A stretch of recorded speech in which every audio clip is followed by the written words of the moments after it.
شروع ہو جاتی ہے. ہر محمد آل محمد بلند سر سلوات.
سچے موتی ہے رومال سیدہ وہ سچے موتی ہے رومال سیدہ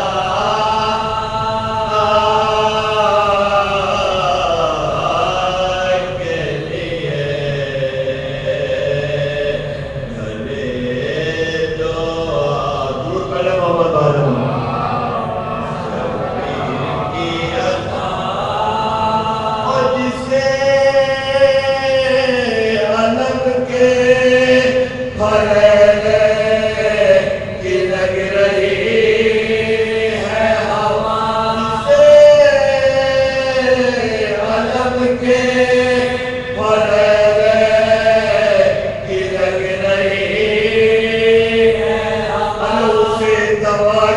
ضرورت نہیں شفا اسے دوا کی ضرورت نہیں شفا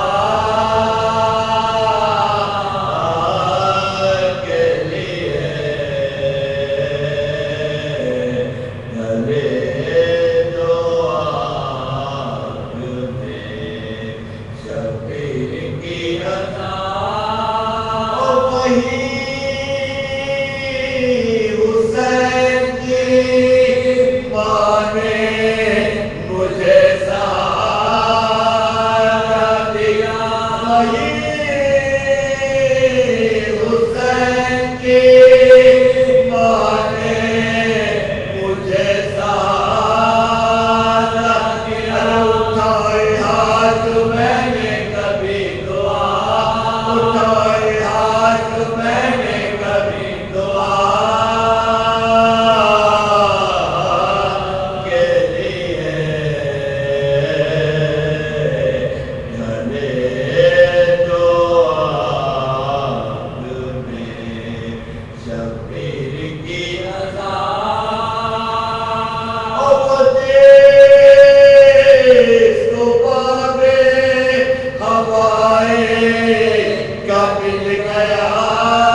دربار آپ میں تو سبوں کا ہجوم سیلونیوں میں آئے حسینہ کی دھوم سیدانیوں میں آئے حسینہ کی دھوم پیش یزید آیا علم کا جو کارواں اغلب تجانب کرے حیدر کی ہو دیکھا یزید نے جو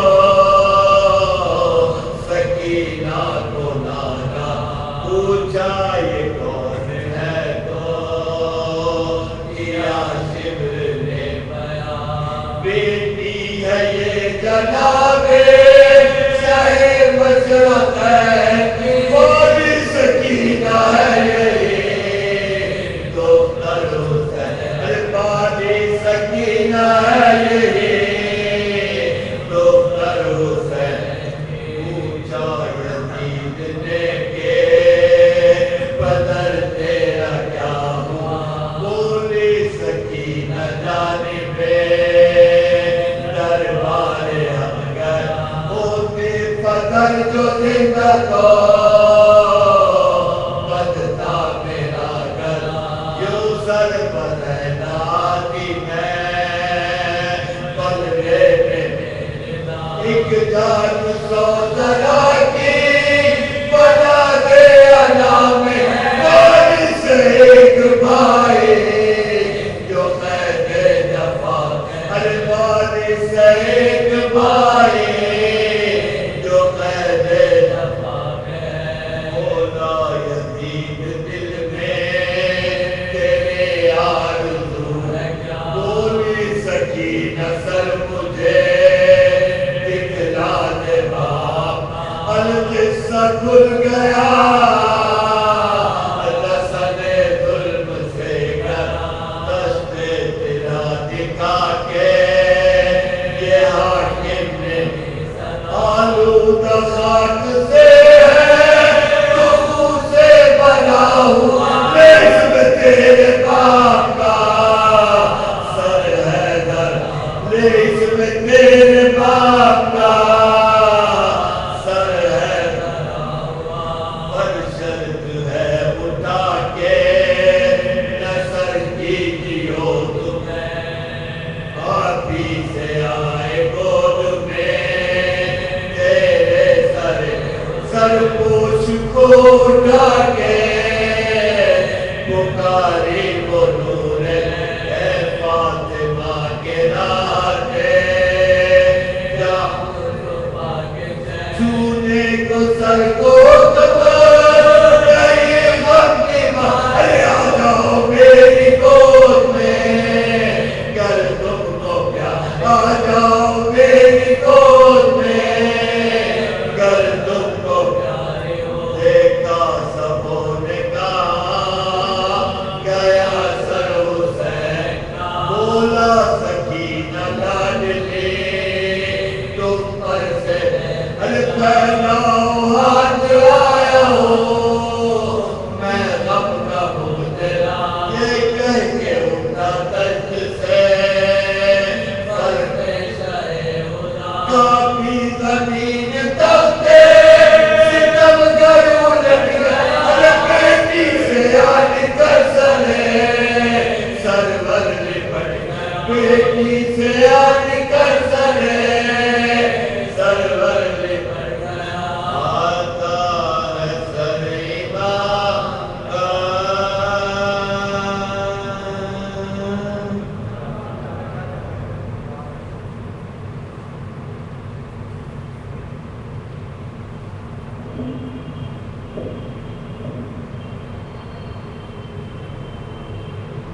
احتساب ہے ماتم حسین کا تھا انتہا پہ ظلم جو بازار شام میں تھا انتہا پہ ظلم جو بازار شام میں اس ظلم کا جواب ہے ماتم حسین کا اس ظلم کا جواب ہے ماتم حسین کا اور بدلت جو کہہ رہا ہے منافق کہاں کرے بدلت جو کہہ رہا ہے منافق کہاں کرے ارے بدعت نہیں ثواب ہے ماتم حسین کا اور ناکام ہو کے رہ گیا ہر دور کا یزید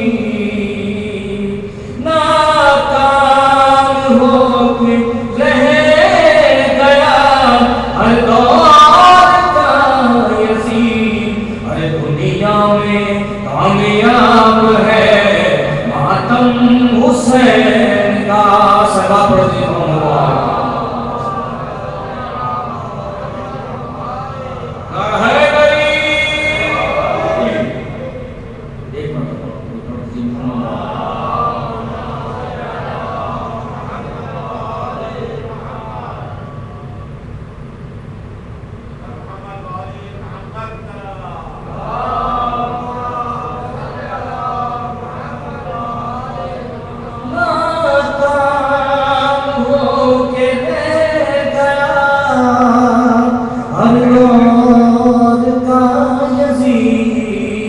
دنیا میں کامیاب ہے ماتم حسین کا اور باعث تجھے زمانے کی خوشیاں عزیز ہوں باعث تجھے زمانے کی خوشیاں عزیز ہوں میرا تو انتخاب ہے ماتم حسین کا ظالم چھپائے چہرے کو کیسے نقاب میں ظالم چھپائے چہرے کو کیسے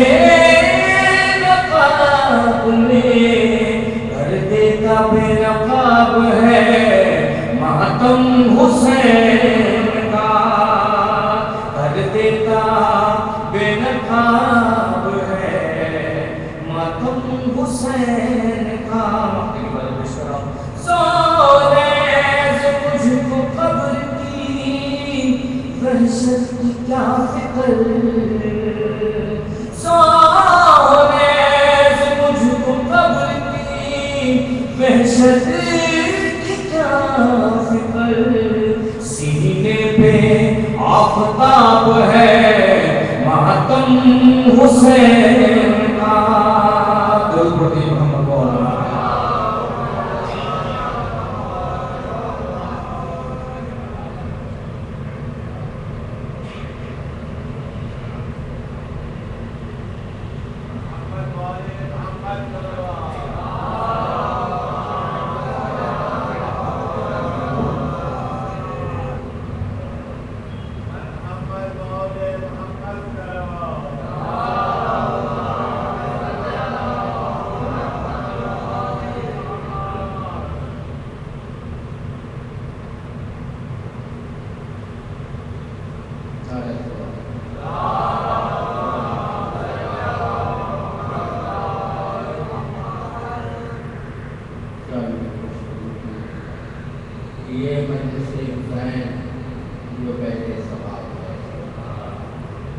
یہ مجلس حسین جو بہر ثواب ہے، مقصد بھی اس کا حاصل بہر ثواب ہے۔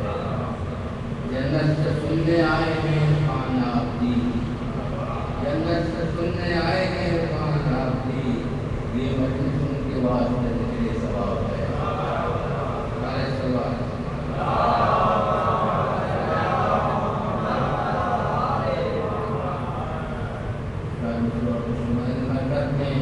جب بھی مجھ سے سوال و جواب ہو، مکت پہ جب بھی مجھ سے سوال و جواب ہو، میری جبین پہ خاک ترے گودراب ہو، میری جبین پہ خاک ترے گودراب ہو۔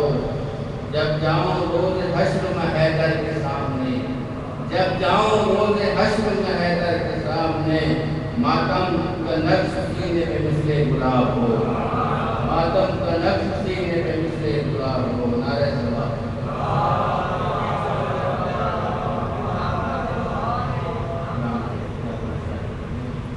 ایسا کیا ہے خاک پہ سجدہ حسین نے، ایسا کیا ہے خاک پہ سجدہ حسین نے، توحید کو بچا لیا مولا حسین نے، توحید کو بچا لیا مولا حسین نے، اور اپنا لہو ملا کے محبان یار کو، اپنا لہو ملا کے محبان یار کو، خاک شفا کا دے دیا تحفہ حسین نے، خاک شفا کا دے دیا تحفہ حسین نے۔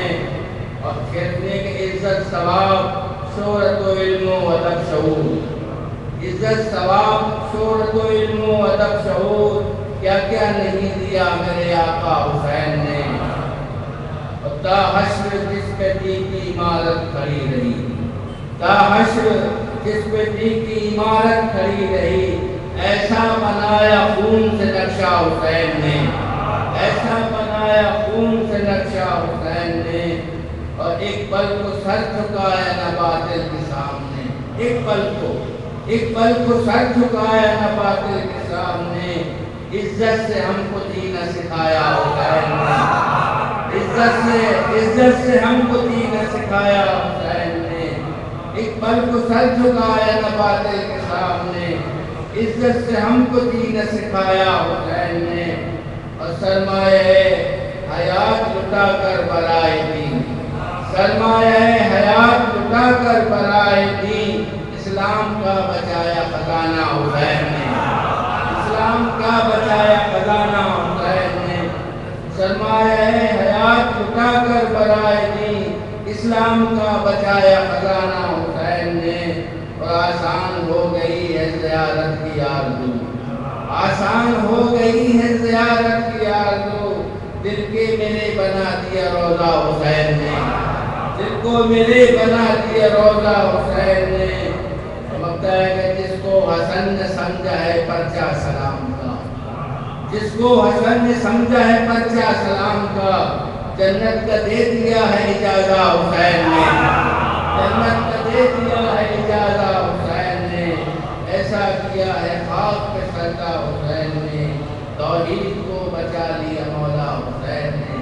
نعرہ سلوات۔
الذي لم يزل قائما دائما إذ لا سماء ذات أبراج ولا ليل تاج ولا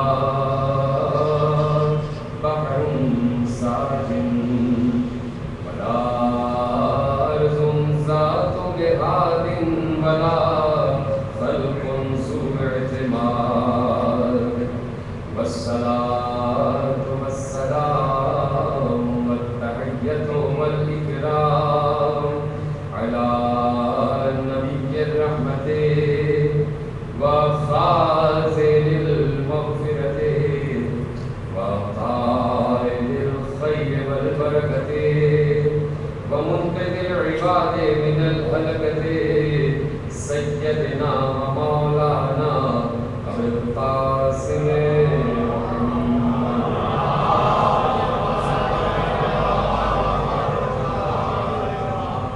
وأهل بيته الطيبين الطاهرين المعصومين المظلومين المنتخبين المنتجبين الذين أذهب الله عنهم الرجس وطهرهم تطهيرا.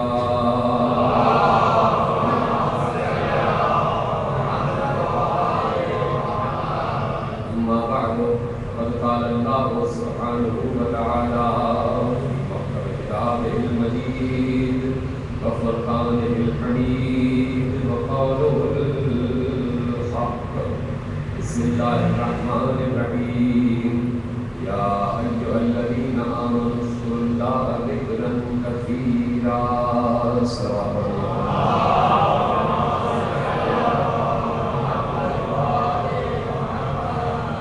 پروردگار عالم نے اپنا خاص کرم ہونے کی طرف اس طریقے سے بھیجا ہے کہ اس نے 12 مہینوں میں ایک مہینہ اپنے سے منسوخ کر کے مومن کو دعوت ثواب دیتے ہوئے کہا ہے کہ کوشش کرنا اس مہینے میں جتنا زیادہ میرا قرب اختیار کر سکو کر لینا، اس لیے کہ اس مہینے میں یقیناً رحمتوں کے دروازے کھول دیے جاتے ہیں، نعمتوں کا نزول مسلسل ہوتا ہے، مغفرت کے دروازے کھول دیے جاتے ہیں، توبہ کے دروازے کھول دیے جاتے ہیں، بخشش و عطا کے دروازے کھول دیے جاتے ہیں، اور رحمت رب پکار رہی ہوتی ہے کہ ہے کوئی ایسا کہ اس کے دامن میں اتنی وسعت ہو کہ وہ اس رحمت کو اپنے دامن میں بھر سکے۔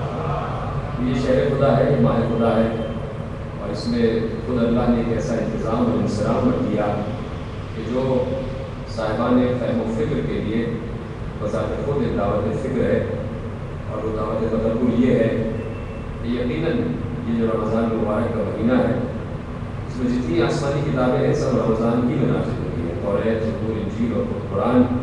توریت کے لیے مشہور ہے کہ 8 رمضان المبارک کو نازل ہوئی، انجیل 13 رمضان المبارک، زبور 18 رمضان المبارک، اور قرآن 23 رمضان المبارک۔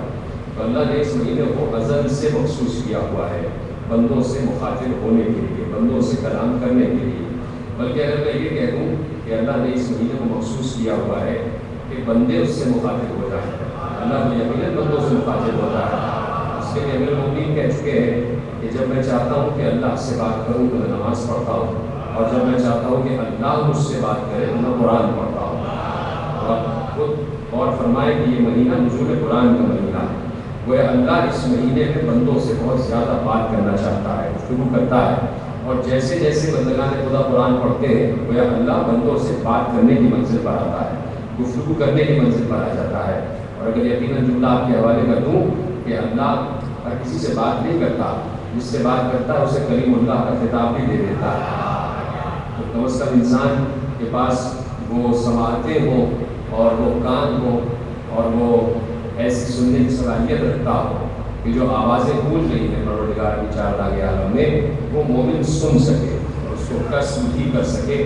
تو اس میں عرض کر رہا ہوں کہ اللہ نے اس مہینے میں ایک ایسا نقطہ رکھ دیا ہے، ایک ایسا استدلال قائم کر دیا ہے کہ جس کے لیے بہت بڑی تقریر کی ضرورت نہیں ہے، جس کے لیے بہت بڑے استدلال قائم کرنے کی ضرورت نہیں ہے، صرف ایک جملہ ہی کہہ دینا کافی ہے. مثلا علامہ فرقان درابی صاحب تشریف فرمائیں، ان کے سامنے میں کیا گفتگو کروں، ایک بڑے معظم خطیب تشریف فرمائیں. کہ جملے آپ کے حوالے ان کی اجازت سے کرنا چاہتا ہوں کہ دیکھیے، اگر مثلا اس منزل پر میں عرض کر رہا تھا اور آپ کے سامنے اپنے ہی کہے ہوئے جملے دوہرا دوں کہ اگر اس وقت آپ بالعموم تمام انسانوں سے اور بالخصوص مسلمانوں سے اور مسلمانوں کے بھی ہر طبقے سے اگر آپ پوچھیں کہ اس میں ایک عام انسان کا طبقہ بھی عام مسلمان کا طبقہ ہے، اساتذہ کا طبقہ ہے، اولیاء کا طبقہ ہے، صوفیہ کا طبقہ ہے، پھر اس کے بعد ائمہ کا طبقہ ہے، پھر گروہ انبیاء ہے. اگر ان طبقوں سے فردن فردن آپ پوچھتے چلے جائیں کہ اساتذہ کے طبقے سے پوچھا جائے کہ یہ بتائیے کہ کائنات کا ذہین ترین ذہن کون سا ہے، تو اساتذہ جتنے مسلمان ہیں سب کے اتفاق کہیں گے کہ محبوب خدا اپنی مرتبہ محمد مصطفیٰ صلی اللہ علیہ وسلم ان سے بڑا کوئی ذہین انسان نہیں گزرا ہے. یعنی ایک عام انسان کی حیثیت سے مسلمان کہتا ہے کہ نبی ہم اور آپ جیسا ہے، علی ہم اور آپ جیسا ہے، اسی حوالے سے ہی اگر بات کر لی جائے کہ ہم اور آپ جیسا ہی ہے، تو کائنات کا ذہین ترین ایک عام انسان اگر کہہ رہے ہو پیغمبر کو، تو کائنات کا ذہین ترین انسان کون ہے؟ تو اساتذہ بھی بالاتفاق کہیں گے کہ رسول. اگر آپ اساتذہ کے طبقے سے بلند ہو کر صوفیہ سے پوچھیں گے کہ اے گروہ صوفیہ کائنات کا ذہین ترین انسان کون گزرا ہے، تو صوفیہ بھی یہی کہیں گے کہ ختمی مرتبہ. اگر صوفیہ سے بلند ہو کر اولیاء سے پوچھا جائے کہ اے گروہ اولیاء کائنات کا ذہین ترین ذہن کون سا گزرا ہے، تو سب یہی کہیں گے کہ ختمی مرتبہ. اگر گروہ اولیاء سے بلند ہو کر گروہ ائمہ سے پوچھا جائے کہ اے امام یہ بتائیے، اے گروہ ائمہ یہ بتاؤ کہ کائنات کا ذہین ترین ذہن کون سا گزرا ہے، تو بالاتفاق سب یہی کہیں گے کہ اللہ کا محبوب. اسی طرح اس سے بلند ہو جائے اور گروہ انبیاء سے اگر آپ پوچھیں کہ اے گروہ انبیاء یہ بتاؤ کائنات کا ذہین ترین ذہن کون سا گزرا ہے، تو ہر نبی بالاتفاق یہی کہے گا کہ خاتم الانبیاء افضل الانبیاء محبوب خدا کائنات کا ذہین ترین ذہن گزرا ہے. ان سب سے ہٹ کر اگر آپ خلفائے راشدین سے پوچھ لیں کہ کائنات کا سب سے ذہین ترین ذہن کون سا گزرا ہے، تو ہر خلیفہ راشد بھی یہی کہے گا کہ کائنات میں پیغمبر سے بڑا ذہین انسان ذہین ذہن کوئی نہیں گزرا.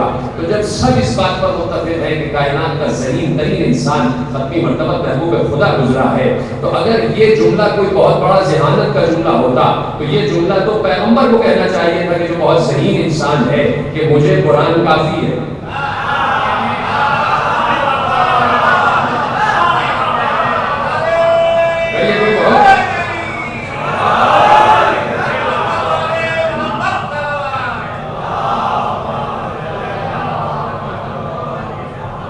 بہت ہی بڑا اگر کوئی ذہانت کا جملہ تھا یا بہت بڑی ثقافت کا جملہ تھا تو یہ تو پیغمبر کو کہنا چاہیے تھا. تو پیغمبر خود جب امت کے لیے قرآن کو کافی نہیں سمجھ رہے، یہ پیغمبر بھی جانتے ہیں. شاید میں جملہ عرض کر سکوں. مولانا محمد علی صاحب تشریف فرمائے، نصیر الحسن صاحب بیٹھے ہوئے ہیں اور ایک عظیم خطیب کے اشارے صاحب کی وجہ سے، اور ہمیشہ ایسا موقع آتا ہے جب کسی عالم کے اشارے ثواب کی مجلس ہو، کسی خطیب کسی ذاکر کے اشارے ثواب کی مجلس ہو، تو اس ذاکر اس خطیب اس عالم کی روح کی جو فیض و برکات ہوتے ہیں وہ یقیناً پڑھنے والے تک ضرور پہنچتے ہیں. اور میں سمجھتا ہوں کہ علامہ عرفان رابطی شریف ایک ایسی ہستی کا نام ہے کہ اس وقت بھی بارگاہ معصومین میں وہ وہی کام کر رہے ہیں جو دنیا میں کرتے رہے، اور یقیناً وہ سید الشہداء کی پکار پر لبیک کہتے ہوئے بارگاہ سید الشہداء میں اس کو خطاب کر رہے ہیں. تو بس انہی کی روح سے قصر فیض کرتے ہوئے دو چار جملے آپ کے حوالے کرتا ہوں کہ ذہین ترین ذہن، اور جملہ یہ ہے کہ پیغمبر امت کے لیے قرآن کو کافی نہیں سمجھ رہے. یعنی پیغمبر اس بات کو امت کی طرف اشارہ کرتے ہوئے بتاتے ہیں کہ دیکھو اگر قرآن کافی ہوتا تو براہ راست تم تک آتا، لیکن میرے قلب کے ذریعے تم تک قرآن کا پہنچنا یہ بتا رہا ہے کہ قرآن بعد میں ہے، وارث قرآن پہلے. شاید میں جملہ پہنچا سکا یا نہیں. اگر آپ اسی ماہ مبارک رمضان کو بھی دیکھ لیں تو اس میں بھی یہی نقطہ ہے. میں نے کہا نا کہ کسی استدلال کی ضرورت نہیں ہے. پروردگار عالم نے اس ماہ مبارک رمضان میں ایک نقطہ ایسے رکھ دیا کہ اس ماہ مبارک میں وارث قرآن 15 رمضان کو پہلے نازل ہوا اور قرآن 23 رمضان کو بعد میں نازل ہوا. آپ کو دیکھ لیجیے، قدرت خود کہہ رہی ہے کہ بھائی وارث پہلے ہے، ورثہ بعد میں، کلیم پہلے ہے، کلام بعد میں، مفسر پہلے ہے، کتاب بعد میں. تو تم بغیر مفسر، بغیر شارح، بغیر وارث قرآن کو سمجھ نہیں سکتے. تو اس لیے دونوں کا ایک ساتھ ہونا لازم و ملزوم ہے. تو پیغمبر بھی کہہ رہے ہیں دیکھو میں اپنے بعد دو گراں قدر چیزیں تمہارے درمیان چھوڑ کر جا رہا ہوں. ایک اللہ کی کتاب اور ایک میرے اہل بیت جو اس کتاب کی تشریح کرتے چلے جائیں گے.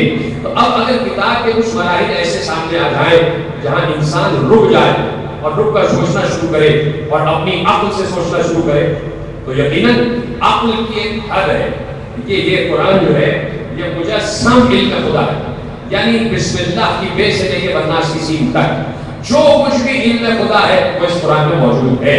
اور یعنی ائمہ نے حدیث پہ بپے ارشاد فرمائی ہے کہ اللہ نے ہزاروں کی تعداد میں صحیفے نازل کیے. ہزاروں کی تعداد میں انبیاء لاکھوں کی تعداد میں آئے اور ہزاروں کی تعداد میں صحیفے نازل ہوئے.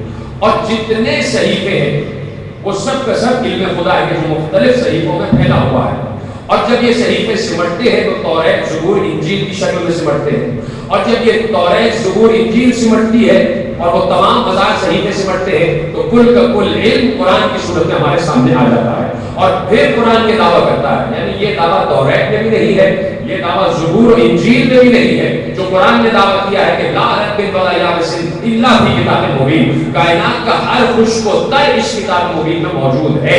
لا اصغر من ذلک ولا اکبر الا فی کتاب مبین. کائنات میں کوئی بڑی سے بڑی شے یا کوئی چھوٹی سے چھوٹی شے ایسی نہیں ہے جو اس کھلی ہوئی واضح کتاب میں موجود نہ ہو. تو وہی قرآن جو یہ کہہ رہا ہے کہ کتاب مبین میں سب کچھ ہے, وہی قرآن یہ بھی کہہ رہا ہے کہ کل شیء احصیناہ فی امام مبین. ہم نے ہر شے کا احصاء کر دیا ہے امام مبین کی ذات میں. تو قرآن خود بھی بتا رہا ہے کہ کتاب بھی مبین ہے اور امام بھی مبین ہے. تو کائنات میں واحد یہ کتاب ہے جس نے کہا ہے کہ میرے اندر ہر خشک و تر کا علم موجود ہے. اب کائنات میں جو کچھ بھی ہے, جتنا بھی کچھ ہے, جو بھی مخلوقات ہے, ہوا ہے, فضا ہے, خلا ہے, جو کچھ بھی ہے, یہ انہی دونوں چیزوں کے درمیان ہے, یا تو خشکی ہے یا تری ہے. اور خصوصیت کے ساتھ جب آپ اپنے اس گلوب کو دیکھ لیں گے, جب آپ اپنی اس قرآن اس دنیا کو دیکھیں گے تو اس میں دو ہی چیزیں ہیں, یا تو خشکی ہے یا تری ہے.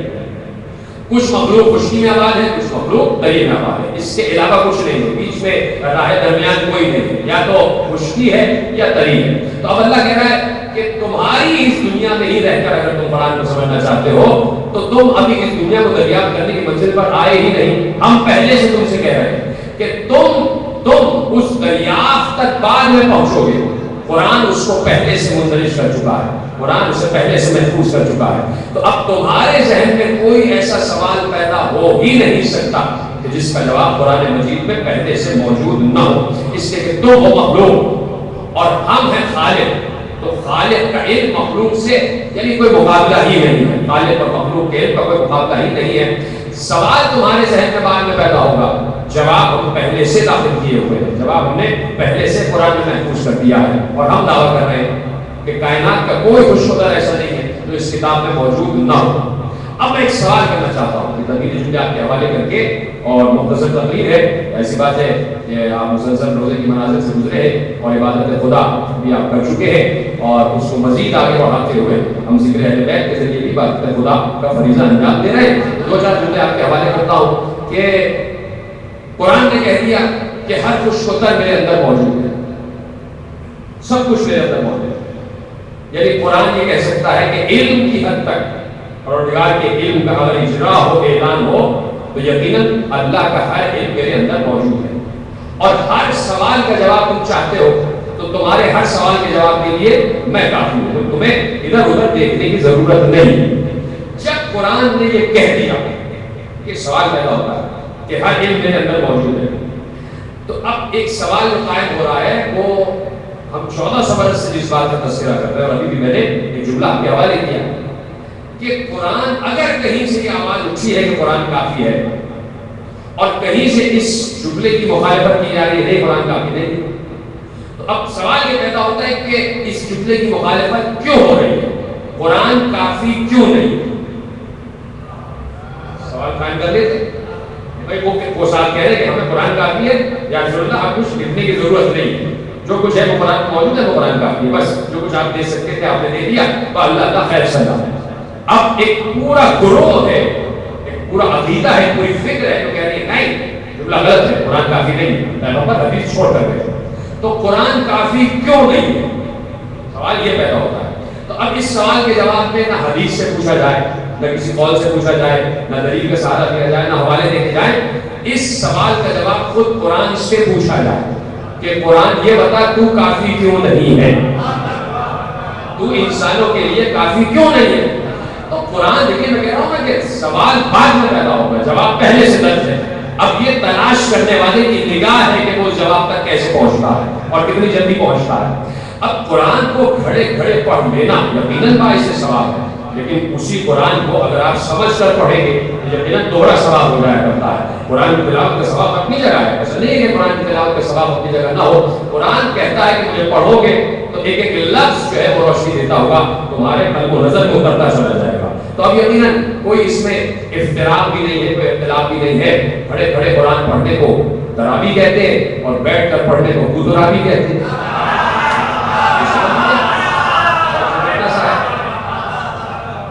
یہ جملہ تھوڑا مشہور ہے کہ علامہ رشید ترابی صاحب اللہ مقام ہو 30 دن تفسیر قرآن کیا کرتے تھے. ایک بہت بڑے اسکالر نے فلسفی جو ان کی نشست میں بیٹھتے تھے، یہ جملہ ان کا ہے، میں نے آپ کے حوالے کیا.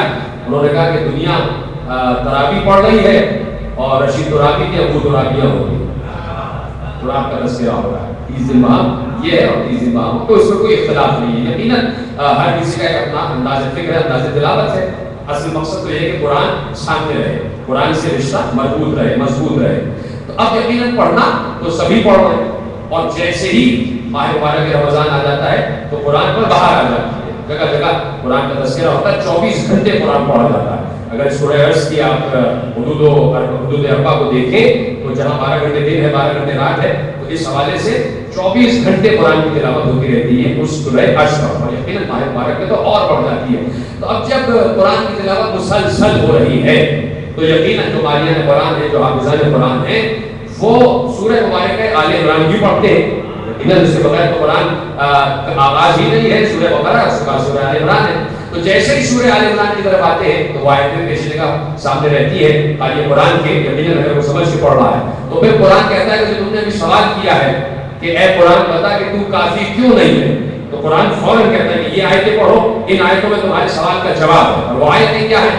بچے کو یاد ہے، علامہ صاحب تشریف فرما ہے کہ هو الذی انزل علیک الکتاب منہ آیات محکمات ہن ام الکتاب واخر متشابہات فاما الذین فی قلوبہم زیغ فیتبعون ما تشابہ منہ ابتغاء الفتنہ وابتغاء تاویلہ وما یعلم تاویلہ الا اللہ والراسخون فی العلم یقولون آمنا به کل من عند ربنا وما یذکر الا اولو الالباب. سورہ مبارکہ آل عمران میں اللہ ارشاد فرماتا ہے اپنے حبیب کو مخاطب کر کے کہ اے میرے حبیب، وہ اللہ وہ ہے کہ جس نے آپ کے قلب پر ایک ایسی کتاب نازل کی ہے کہ جس کتاب میں کچھ آیتیں بڑی صاف ہیں، بڑی واضح ہیں، بڑی آسانی سے سمجھ میں آ جانے والی ہے. اور یہ جو واضح آیتیں ہیں، صاف آیتیں ہیں، آسانی سے سمجھ میں آ جانے والی آیتیں ہیں، انہی آیتوں پر قرآن کی بنیاد قائم کی گئی ہے. یہی آیتیں ام الکتاب ہے. وَأُخَرُ مُتَشَابِهَاتٌ، اور کچھ آیتیں مبہم بھی ہیں جن سے شبہ پیدا ہو جاتا ہے کہ آیا جو ہم سمجھ رہے ہیں وہی اللہ کا بھی مطلب ہے یا نہیں ہے. یہ بظاہر دکھائی کچھ دے رہا ہے، بباطن مطلب کچھ اور ہے. تو اب قرآن نے یہاں ڈویژن قائم کر دیا، تقسیم قائم کر دی. یہ قرآن کس کا کلام ہے؟ اللہ کا کلام ہے. اللہ کون؟ قادر مطلق، اللہ کل شیء قدیر، ہر بات پر اس کا اختیار ہے.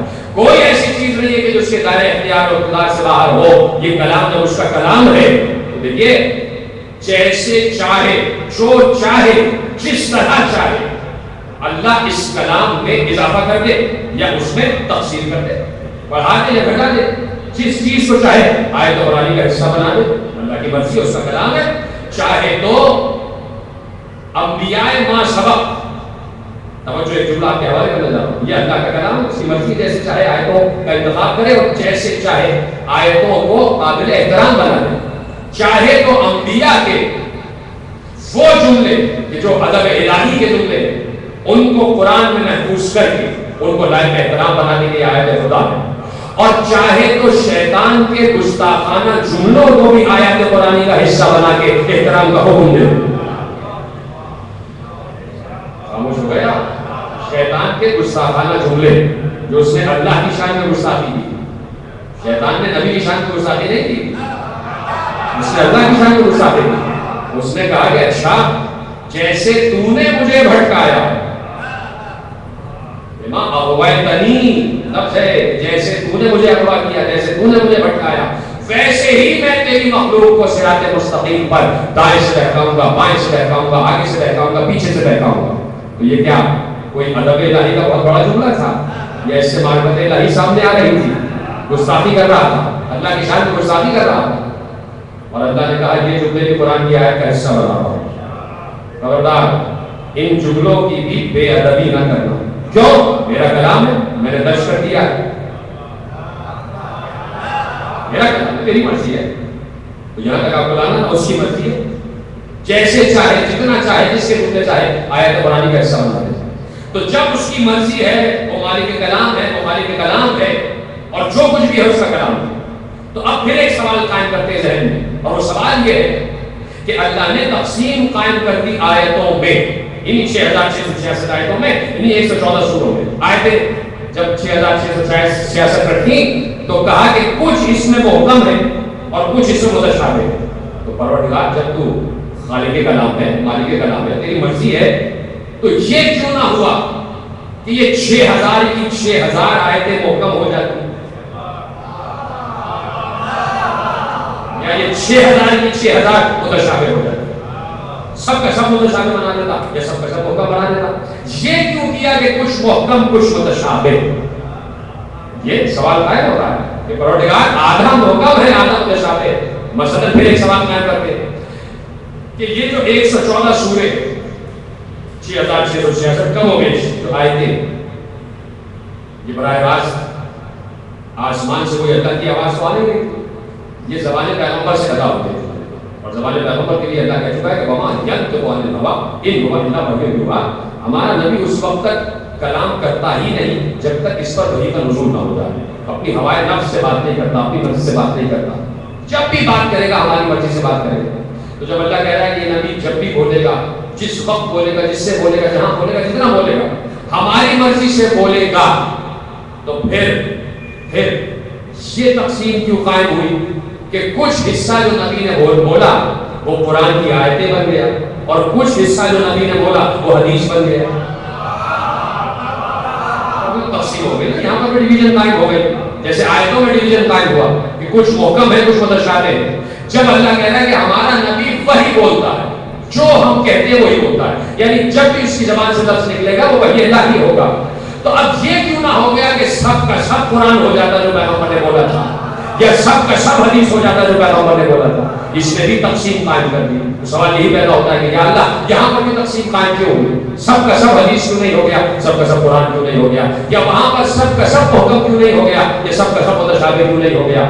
تو جواب قدرت یہی آئے گا، معصوم کے اقوال کی روشنی میں یہی جواب آئے گا کہ دیکھو ہم تمہیں ہمیشہ امتحان کی منزل پر لانا چاہتے ہیں، ہم نے محکم اور متشابہ رکھے ہی اس لیے ہیں کہ جب متشابہ کی بات آ گئی تو ہم نے جملہ دہرا دیا اور محفوظ کروا دیا کہ وما یعلم تاویلہ الا اللہ والراسخون فی العلم، خبردار ان متشابہات کا علم صرف اللہ کو ہے، یہ ان کو ہے کہ جنہیں اللہ نے علم عطا کیا ہے۔ اگر تم اپنے کو ان میں شامل سمجھتے ہو کہ جنہیں اللہ نے علم عطا کیا ہے تو کہہ دینا قرآن کافی ہے۔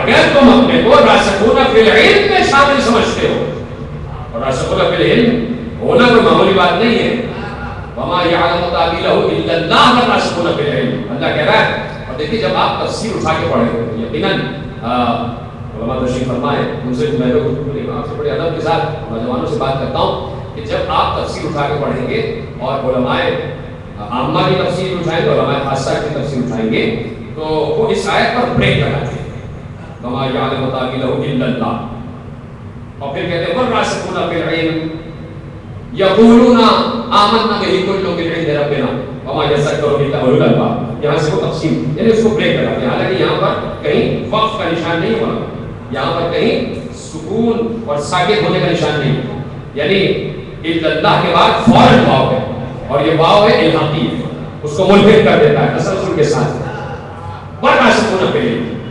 تو ہمارے تو یہ ہے کہ اللہ کہتا ہے کہ متشابہات کا علم یا تو اللہ کو ہے یا ان کو ہے جو علم میں راسخ ہے. تو یہاں پر میرے عزیزو نوجوان دوستوں سے میں گفتگو ہوں کہ بعض معاملات عقائد کے، بعض معاملات افکار کے، بعض معاملات اصول دین کے ایسے ہیں کہ دیکھیے قرآن کی آیت بھی ہے کہ ان الشرک لظلم عظیم، شرک سب سے بڑا ظلم ہے، شرک سے بڑا کوئی ظلم نہیں ہے، اور یہ ایسا گناہ ہے جو ناقابل معافی ہے. شرک اتنا بڑا گناہ ہے، لیکن بعض معاملات میں اللہ لا شریک نہیں رہتا.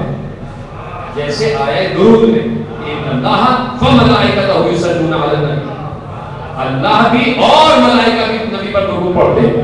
تو جب درود کا معاملہ آتا ہے تو اللہ اپنے کو لا شریک نہیں رکھتا، بلکہ قائل الہی نے ملائکہ کو شریک کر دیتا ہے.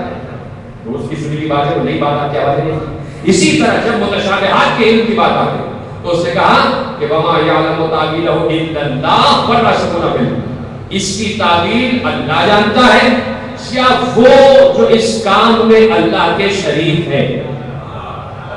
ذرا سا ترجمہ ہوتا ہے، ذرا سا تصور کیا ہے، چاہتا ہوں ذرا سا ترجمہ ہوتا ہے. یا تو اللہ یا جنہیں اللہ نے اپنے ساتھ شریک کیا ہے علم میں متشابہات. تو یہاں پر بھی اللہ لا شریک نہیں، لیکن وہاں علماء عامہ ہی لکھتے ہیں کہ وہ کہہ رہا ہے کہ وما یعلم تاویلہ الا اللہ. یہاں تک ہے شاید کا مطلب کہ متشابہ کا علم صرف اللہ کو ہے. اور یہ والراسخون فی العلم کا تعلق اگلی آیت سے ہے کہ اور راسخون فی العلم تو وہ ہے یقولون آمنا بہ کل من عند ربنا، جو یہ کہتے ہیں کہ ہم ہر اس چیز پر ایمان لائے جو اللہ کی طرف سے نازل ہو گئی. اس آیت کا تعلق اس سے ہے، وہاں اللہ تنہا ہے. میرے عزیزوں اگر وہاں اللہ تنہا ہے یا اللہ کہتا ہے کہ میں صرف متشابہات کا علم چاہتا ہوں، جو ابھی میں نے آپ کے سامنے آیت درود پڑھی ہے، تو وہاں پر بھی اللہ کو تنہا کر دو کہ ان اللہ، اللہ کو الگ کر دو، ملائکہ کو الگ کر دو. وہاں کی ترجمہ میں ملائکہ شامل ہو گئے پاک کے بعد. تو یہی قرآن فہمی کا طریقہ ہے کہ مہینہ تقاضا بھی یہی کرتا ہے کہ اس طریقے سے قرآن کو سمجھا جائے اور ٹھہر ٹھہر کر پڑھا جائے. اب سمجھ میں آتا ہے کہ ٹھہر ٹھہر کر کیوں نہیں پڑھتے، اس لیے کہ جب ٹھہریں گے تو سامنے بابل لکھا ہوا آ جاتا ہے. ایسے ہی ٹھہریں گے تو کہا کہ دیکھو سمجھتے ہوئے پڑھنا، غور و فکر کرتے ہوئے، تدبر کرتے ہوئے، تفکر کرتے ہوئے، تفاہم کی منزل طے کرتے ہوئے آگے بڑھنا تھا، قرآن سمجھ میں آ جائے گا. تو کہا کہ ہم تمہیں امتحان کی منزل پہ لاتے ہیں کہ اگر تم، میں نے روکا ہوا تھا اور کامل کر دوں کہ اگر تم اپنے کو راسخون فی العلم کے دائرے میں شمار کرتے ہو تو تم کہہ دینا کہ قرآن تمہارے لیے کافی ہے. اور اگر تم کہیں تاریخ اسلامی میں یہ کہتے ہوئے دکھائی دے گئے کہ اگر علی نہ ہوتے تو میں ہلاک ہو جاتا، تو پھر قرآن تمہارے لیے کبھی کافی نہیں ہوگا. پھر تم یہ جملہ نہیں کہہ سکتے کہ قرآن تمہارے لیے کافی ہے. ارے جو ہلاک ہو رہا ہے اس کے لیے کافی ہے یا جو ہلاکت سے بچا رہا ہے اس کے لیے کافی ہے؟ انسان خود ہی نتیجے پہ آ جائے کہ جو ہلاکت سے بچا رہا ہے وہ تو یہ نہیں کہتا، جو ہلاک ہو رہا ہے وہ یہ کہہ رہا ہے کہ قرآن کافی ہے. قرآن کسی بھی منزل پر ایک عام انسان کو کافی نہیں، قلب رسول کے لیے کافی ہے. اس لیے کہ قرآن قلب رسول پر جب اترتا ہے تو معنی اور مفہوم پہلے اترتے ہیں، آیت بعد میں اترتے ہیں. کاش کہ میرا جملہ پہنچ جاتا، لیکن پڑھا لکھا مجمع موجود ہے اور آپ سے بہتر جانتے ہیں کہ مفہوم، تفسیر، توضیح، تشریح پہلے اترتی ہے، آیت بعد میں اترتی ہے. قلب رسول پر تشریح پہلے اترتی ہے. اب اسی طرح کہتا ہے کہنے والا، یہ جو سوال کیا کہ سب کا سب قول رسول کیوں نہیں ہو گیا اور سب کا سب آیت کیوں نہیں ہو گیا؟ اس لیے کہ ایک ہی زبان سے تو ادا ہو رہا ہے. قرآن بھی زبان رسالت سے ادا ہو رہا ہے، حدیث بھی زبان رسالت سے ادا ہو رہا ہے، اور جو کچھ بھی زبان رسالت سے ادا ہو رہا ہے اللہ کہہ رہا ہے یہ وحی ہے، یہ وحی اللہ کی. تو سب کا سب قرآن کیوں نہیں ہو گیا، اس سب کا سب حدیث کیوں نہیں ہو گیا؟ تو پھر ائمہ جواب دے دیتے ہیں یہ بھی تفصیل اس کے قائم ہوئی تاکہ امت کو امتحان کی منزل پر لایا جائے کہ وہ رسول، جب اس رسول نے کہا کہ یہ سورہ فاتحہ ہے الحمدللہ رب العالمین، تو میں یقین کر لیا کہ وہاں ینطق کہہ رہا ہے، آیت خدا ہے. وہ رسول جب کہہ رہا تھا الف لام میم ذالک الکتاب لا ریب فیہ، تم نے کہا وہاں ینطق کہہ رہا ہے، یہ قرآن کی آیت ہے. وہی رسول جب سورہ آل عمران کہہ رہا تھا، وہی رسول جب سورہ نساء کہہ رہا تھا، وہی رسول جب سورہ انفال کہہ رہا تھا، سورہ مائدہ کہہ رہا تھا، تم نے یقین کر لیا یہ سب کا سب آیات قرآن اس سے کہ آپ اس وقت تک بات ہی نہیں کرتے جب تک اللہ کی وحی کا نزول نہ ہو جائے. تو وہی رسول قدیر میں بھی تو کچھ کہہ رہا تھا.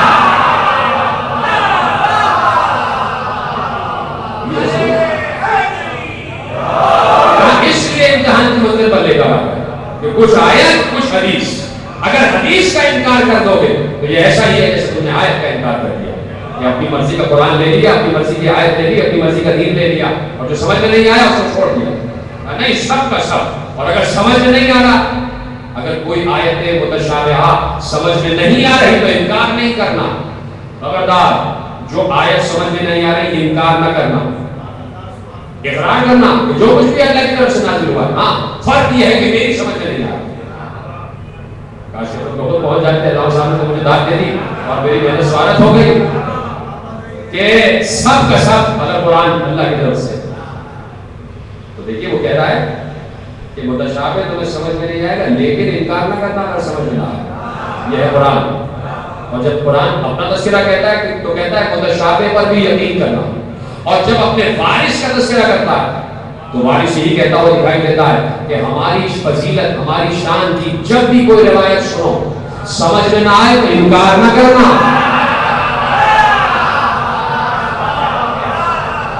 جب بھی ہماری فضیلت کی کوئی حدیث سامنے آ جائے, روایت سامنے آ جائے, اگر سمجھ میں نہیں آئی تو انکار نہیں کرنا. یہ کیسے ہو سکتا ہے, یہ کیسے ہو سکتا ہے, یہ کیسے ہو سکتا ہے.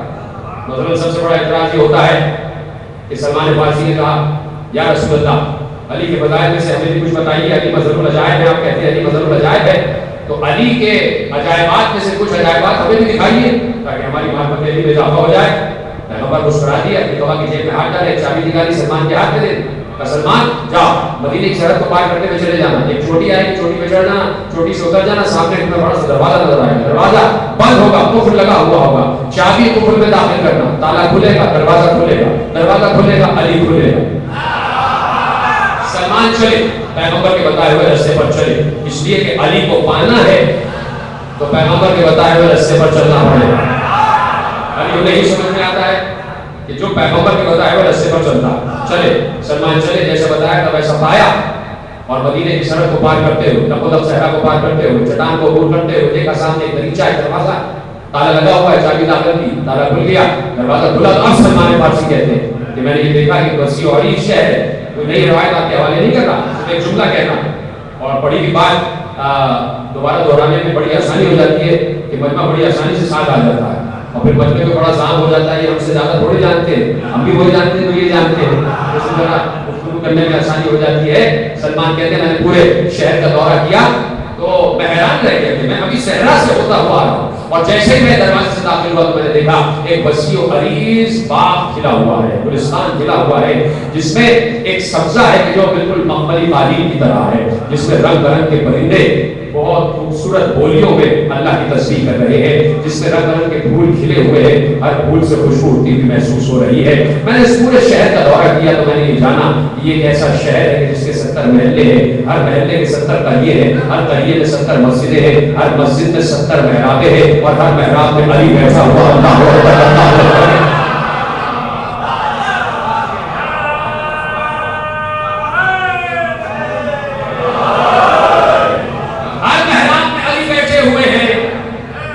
جیسے ہی روایت سامنے آئی تو تفسیر کرنے والے نے کہا جھوٹ, یہ کیسے ہو سکتا ہے, ایک بندہ 70 جگہ نہیں, 70 سے بھی زیادہ جگہ, لاکھوں جگہ, اس لیے کہ اس شہر میں 70 محلے, ہر محلے میں 70 قریے, ہر قریے میں 70 مسجدیں, ہر مسجد میں 70 محراب ہیں. اب اس بات کیلکولیٹ کر لیجیے گا گھر جا کے, لاکھوں محراب ہیں اور ہر محراب میں علی بیٹھا ہوا ہے, یعنی جدھر دیکھتا ہوں ادھر تو ہی تو ہے.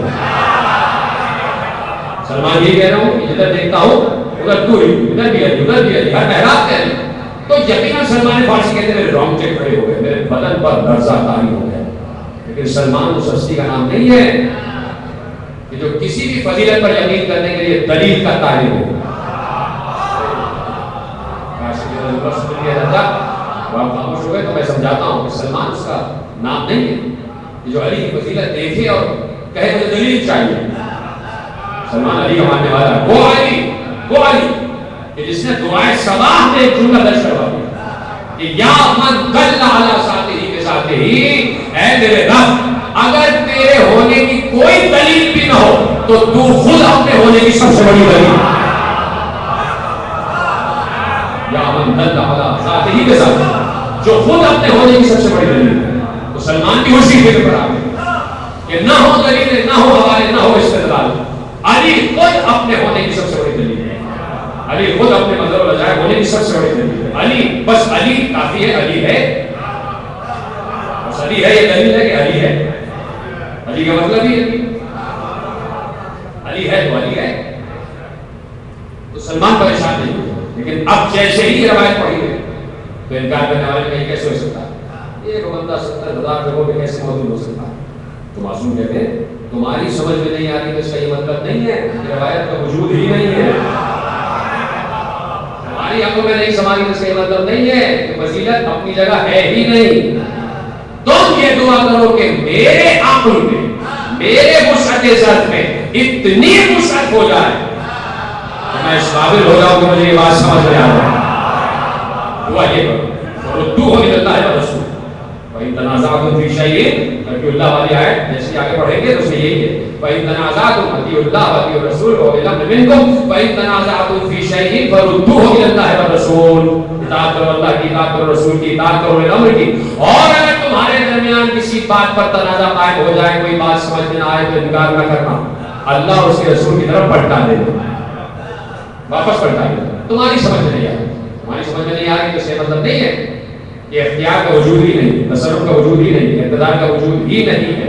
اب یہ روایت پڑھنا ضروری کس لیے ہے کہ علی ہر جگہ بیٹھے ہوئے؟ کیوں ضروری؟ صرف اس لیے ضروری ہے کہ ہر مبلغ توحید کا یہ فریضہ ہے، ہر فقیہ، ہر عالم، ہر عالم، ہر مفتی کا فریضہ یہ ہے کہ دنیا پر قدرت خدا کو واضح کرے۔ وہ بات جو مشرکین مکہ کو سمجھ میں نہیں آ رہی تھی دنیا پر واضح کرے۔ مشرکین مکہ کو یہ بات سمجھ میں نہیں آ رہی تھی کہ کوئی ایک احد، واحد نہیں احد ایسا ہو سکتا ہے کہ جو یکتا اکیلا تنہا ہوتے ہوئے کروڑوں بندوں کی بیک وقت مشکل کشائی کر سکتا۔ اگر 1 کروڑ بندہ اپنی مشکل میں اس کو پکار رہا ہے تو وہ ہر بندے کی بیک وقت مشکل کشائی کے لیے لبیک کرے۔ اگر 1 کروڑ بندہ اس سے رزق مانگ رہا ہے تو وہ ہر بندے کو بیک وقت رزق دے۔ اگر 1 کروڑ بندہ اس سے اولاد مانگ رہا ہے تو وہ بیک وقت ہر ایک کو اولاد دے۔ ان کی یہ بات سمجھ میں نہیں آ رہی تھی، انہوں نے کہا اولاد والا خدا الگ ہے، رزق والا خدا الگ ہے، سفر والا خدا الگ ہے، حضر والا خدا الگ ہے۔ یہ بات ان کی سمجھ میں نہیں آ رہی، انہوں نے کہا ہر ضرورت کا خدا الگ ہے۔ تو وہ یہ جاننا اور یہ ماننا چاہ ہی نہیں رہے کہ کوئی احد ہو سکتا ہے۔ تو اب ضروری تھا رسول اور آل رسول پر کہ بتائیں کہ نہیں تمہارا عقیدہ باطل ہے، اللہ احد ہوتے ہوئے ہر بندے کی شہرت سے قریب ہے۔ تو وہ دلیل مانگ رہے کیسے؟ تو علی نے کہا میں اس کا بندہ ہوتے ہوئے ایک وقت میں 1,00,000 جگہ ہو سکتا ہوں تو وہ اللہ ہوتے ہوئے ایک جگہ ہر جگہ نہیں ہو سکتا۔ میں بندہ ہوتے ہوئے جو ہر جگہ موجود ہوں وہ میرا اللہ ہوتے ہوئے ہر جگہ موجود نہیں ہو سکتا۔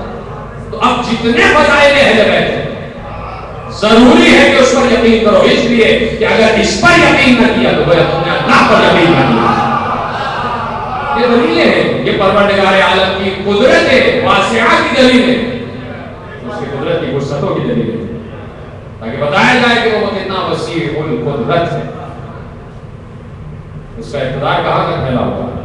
اس لیے ضروری ہے کہ آل محمد کے فضائل بیان کیے جائیں، اور فضائل ایسے نہیں کہ ہم نے 1 گھنٹہ معین کر دیا کہ چلیے بتائے ہو رہے چلیے وہاں بیٹھ جائیں۔ یہ عمل ہے مسلسل، کیسے مسلسل ہے؟ معافی چاہتا ہوں اگر کچھ وقت زیادہ ہوگا۔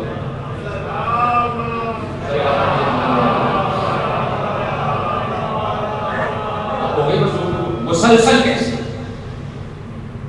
اب بڑی مشہور معروف آیت، اور یقیناً اس مہینے میں اس آیت پر بہت زیادہ شدت سے عمل کیا جاتا ہے۔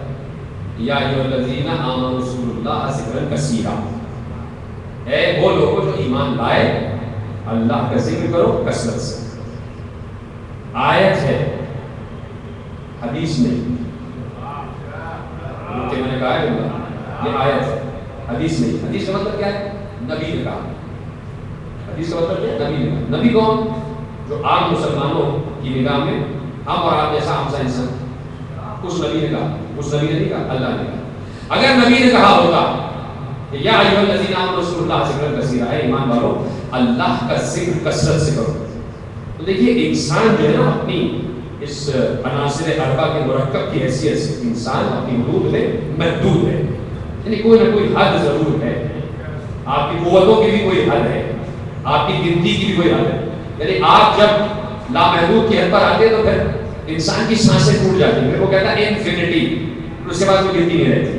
یعنی یہ انسان کی حد ہے.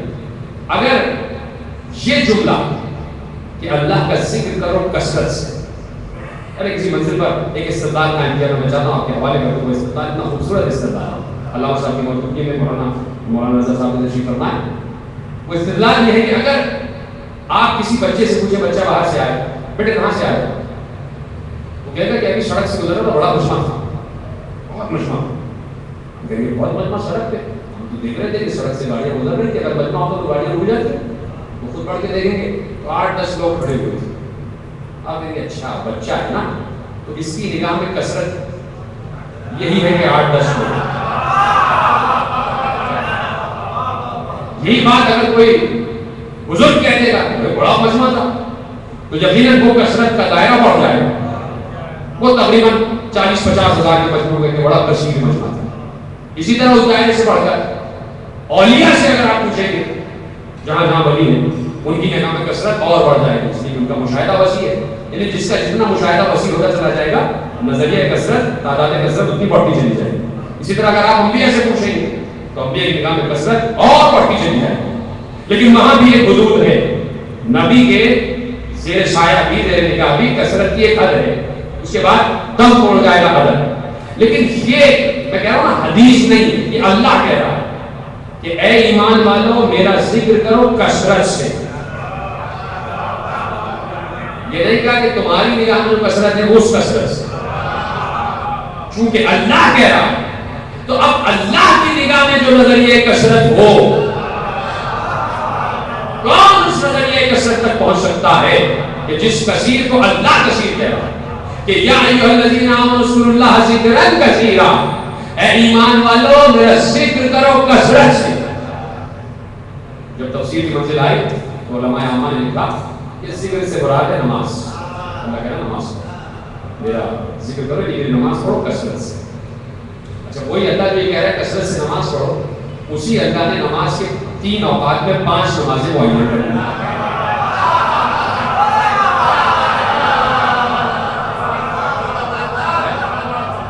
وہ کہہ رہا ہے کثرت سے نماز پڑھو، اور پھر نماز کی تعداد معین کر دی، 5 وقت پڑھنا، اوقات 3، نمازیں 5. ایک طرف کہہ رہا ہے کثرت اور ایک طرف قلت، عدد معین کر دیا 5، یہ نمازیں بھی 5. پروردگار تیری نگاہ میں نظریہ کثرت کیا ہے؟ کیا نماز سے مراد ذکر ہے؟ تو قرآن کہتا ہے فَإِذَا قُضِيَتِ الصَّلَاةُ، جیسے سورہ جمعہ آتا ہے فَإِذَا قُضِيَتِ الصَّلَاةُ فَانتَشِرُوا فِي الْأَرْضِ وَابْتَغُوا مِن فَضْلِ اللَّهِ وَاذْكُرُوا اللَّهَ كَثِيرًا. اے ایمان والو جیسے ہی نماز تمام کر لو، اللہ کے فضل کی تلاش میں نکلتے چلے جاؤ اور اللہ کا ذکر کرو کثرت کے ساتھ. ختم ہو تو ذکر کثیر شروع کر دو. اگر نماز ہی ذکر کثیر تھا، اگر نماز کا تذکرہ الگ کیوں ہے، ذکر کثیر کا تذکرہ الگ کیوں ہے؟ آپ مجھ سے بہتر جانتے ہیں، وہ نئی بات آپ کے حوالے نہیں کر رہا. وہ کہہ رہا ہے کہ بھائی اگر تمہاری نگاہ میں نماز سے مراد ذکر کثیر ہے، لیکن نماز کی اہمیت اپنی جگہ ہے. وہ تو محشر کے جہاں گداز ہوا نا، ولی پرسش نماز ہوا. سب سے پہلے محشر میں جس چیز کا سوال کیا جائے گا وہ ہوگی نماز. نماز پڑھی یا نہیں پڑھی. اگر نماز قبول وَإِن قُبِلَتْ قُبِلَ مَا سِوَاهَا وَإِن رُدَّتْ رُدَّ مَا سِوَاهَا. نماز قبول تو سب کچھ قبول، نماز رد تو سب کچھ رد. نماز کو ہلکا نہ سمجھا کرو، اس لیے کہ یہ نماز ابو جہل کے گھر سے نہیں نکلی ہے. یہ نماز آل محمد کے گھر سے نکلی، سلمان کے گھر سے نکلی. وہ علیحدہ بات ہے کہ حدیث رکھ دی کہ یہ قبول، نماز قبول تو سب قبول، نماز رد تو سب رد. وہی رسول یہ کہہ رہا تھا کہ نماز قبول تو سب قبول اور نماز رد تو سب رد. اسی رسول نے یہ بتایا کہ اعمال کی قبولیت نماز پر منحصر ہے اور نماز کی قبولیت آل محمد کی محبت پر منحصر ہے. نماز اس وقت قبول ہوگی جب آل محمد کی محبت ہوگی. نماز سے کسی کو انکار نہیں، لیکن استدلال قائم کرتے ہوئے کہ اگر نماز ذکر کثیر ہے تو پھر ذکر کا تذکرہ الگ کیوں اور نماز کا تذکرہ الگ کیوں؟ اللہ چاہتا ہے کہ کثرت سے. اٹھتے بیٹھتے سوتے جاگتے کھاتے پیتے گفتگو کرتے وہاں نہ مسافر جو کچھ بھی ہے 24 گھنٹے بس تم ہمارے ذکر میں مبتلا رہے.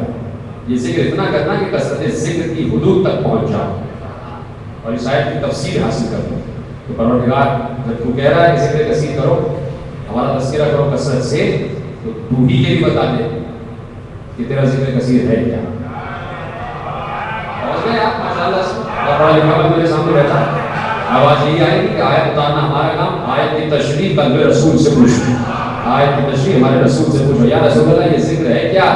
جس ذکر کو کرتے جائیں اور ذکر کثرت ہمارے درمیان آتا چلا جائے اور ہم کثیر کی حدود میں داخل ہوتے چلے جائیں تو پیغمبر یہی کہے گے کہ زینوا مجالسکم بذکر علی. یہ علی حال یہ اللہ ذکر ہو ذکر ذکر اللہ و ذکر اللہ عبادہ. ہر وقت علی کے ذکر میں اپنی زندگی کو مشغول رکھو, اس لیے کہ علی کا ذکر میرا ذکر اللہ کا ذکر اور اللہ کا ذکر عبادت.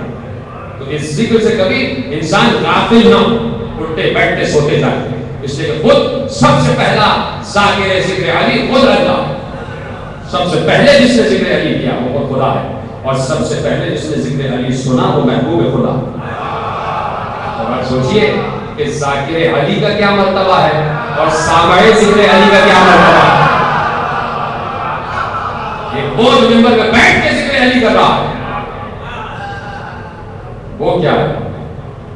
روک لیا میں نے جملہ نہیں تو فوراً کہہ دیتا تو شاید کوئی کہتا کہ شرک ہو گیا. وہ جو منبر پہ بیٹھ کے ذکر علی کر رہا ہے وہ کار الہی میں شریک ہے. وہ سمجھا اور سمجھا نہیں سمجھا سورہ سلام ہے. جو منبر پہ بیٹھ کے ذکر علی کر رہا ہے وہ کار الہی میں شریک ہے. یعنی اس موقع پر بھی اللہ لا شریک نہیں ہے. وہ کہتا ہے آؤ عرفان نظر آتی تو میرے ساتھ شریک ہو جاؤ, آؤ فرقان نظر آتی میرے ساتھ شریک ہو جاؤ. وہ ذاکروں کو بلاتا ہے آؤ میرے ساتھ ذکر میں شریک ہو جاؤ منتظر مہندی, آؤ رضائی میرے ساتھ ذکر میں شریک ہو جاؤ, اور نصیب الحسن میرے ساتھ ذکر میں شریک ہو جاؤ. تو وہ جب خود اوپن آفر کیے ہوئے ہیں, ایک دعوت عام دی ہوئی ہے, تو پھر کتنے بدبخت ہیں وہ لوگ جو کہہ رہے خبردار ذکر علی شرک ہے, شکر ہے, شرک سے دور رہنا. ذکر علی سے دور رہ کر اللہ سے قریب ہونے میں احتمال ہے. ذکر علی سے دور ہے یہ نہیں سمجھ میں آ رہا کہ خود اللہ سے بھی دور ہو رہے, اس لیے ذکر علی خود اللہ سے قریب کر دیتا ہے. اسے کہتا ہے کہ خبردار اس ذکر کو دلوں میں بسائے رکھنا.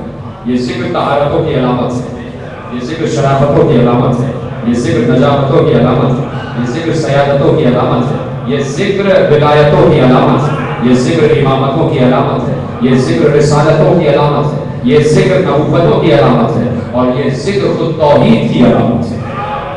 یہ جملے صرف تقریر کے جملے نہیں ہیں, اس پر غور کریں. ذکر علی ہٹ جائے نہ توحید سمجھ میں آئے, نہ نبوت و رسالت نہ ولایت و امامت, کچھ سمجھ میں نہ آئے. اور جب کچھ سمجھ میں نہ آئے تو میں کہہ چکا کہ ذکر علی شرافت کی بھی علامت ہے. ذکر علی کرنے کا انسان شریف کہلاتا ہے, شجروں کی علامت ہے, نسب کی علامت ہے, پاک کاملی کی علامت ہے, شرافت کی علامت ہے. ذکر علی ہٹا تو پہچان مشکل ہو جائے کہ اس سڑک پہ شریف جا رہا ہے یا بدماش جا رہا ہے. ذکر علی ہٹا تو اپنے لڑکوں اور لڑکیوں کی آپ کو رشتے ڈھونڈنے میں پریشانی ہو جائے گی. اس لیے کہ آج شرمیں کسی کے محفوظ ہی نہیں ہے. کیسے پتا کہ صاحب النسب ہے بھی یا نہیں ہے, صاحب شجرہ ہے بھی یا نہیں.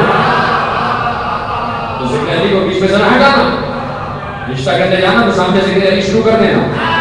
اگر لڑکی کے باپ کے چہرے پر مسکراہٹ آ جائے تو بیان دینا.